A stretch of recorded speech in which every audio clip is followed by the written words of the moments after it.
there. I'm here today to do a non-spoiler review of Ink and Bone by Rachel Kane. This has been the first dystopian novel that I've read since I can remember that is only told from a male perspective. Normally you get dystopian novels from a girl and a guy perspective. So this was a really interesting book because it was just told from a male's perspective.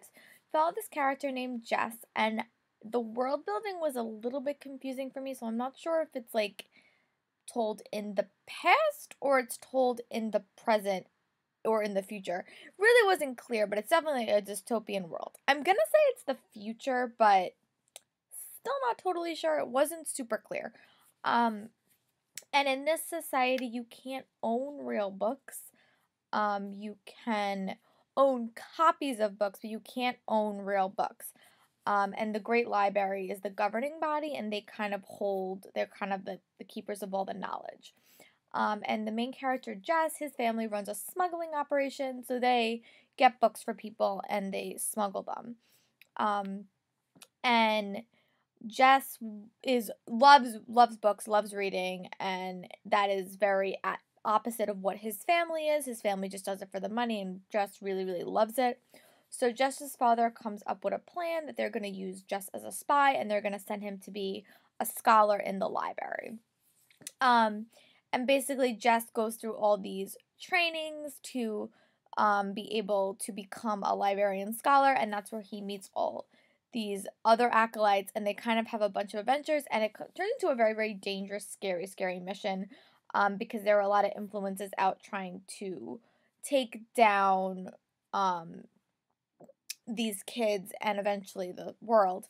But it's a really, really cool story. I really, really like it. If you like reading and you like knowledge and stuff, I think you'd really, really like it. It's definitely a darker mystery. It's definitely a darker dystopian. And it it was very, very dark. There was a lot of dark stuff that goes on in it, but I really liked it. And you also really get into the characters' heads, and I really, really like that. But yeah, it was a really, really unique read. The world building was a little bit weak, which is why I couldn't give it like a 5-star. So I gave it like a 3.5, 4 stars. But I truly enjoyed it. I really liked learning more about the characters and seeing like where they go, because these characters, like there was about 6 characters that you meet, and they weren't actually they didn't become best friends in this book. I think sometimes when you have books like this, they automatically are all shooting for the same exact team, and in this book they were kind of had different purposes or different alliances or different goals, and I thought that was super interesting. But at the end, you kind of all felt for these characters, and you definitely really, really identified with Jess a lot by the end of it. But the ending wasn't like clear cut in any way, and it was a very, very, there was a lot of twists and turns that I didn't necessarily see coming. So for that, the book's plot and progression was really, really good.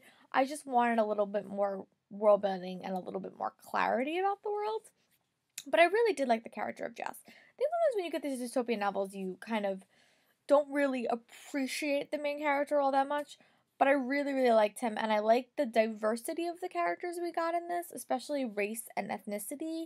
I felt like that was super interesting. And all the characters were really, really interesting to read about, and they all had such different paths and journeys. So I'll be excited to see in the future books in the series, like, how that goes. And there was really so many different people that you could like consider villains in this story.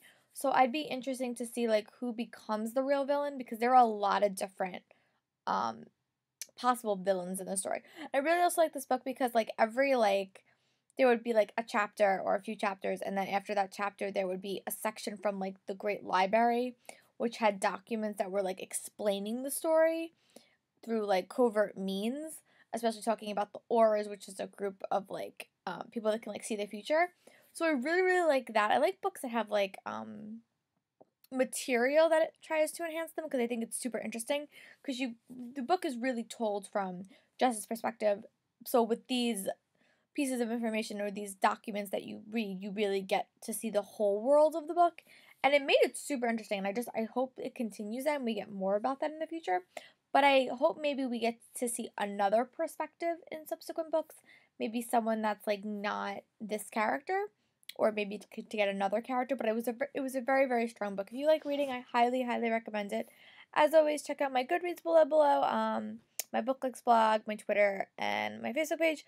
Sorry, school has been like so busy recently. That's why I've been slowly putting up videos. And my Facebook page, I haven't posted anything on it, but I will be doing more hopefully in the next month. So, but let me know if you guys have read this. If you guys have read anything else by Rachel Kane, or what else do you think I should read next? But I hope you guys are having a good day. Bye.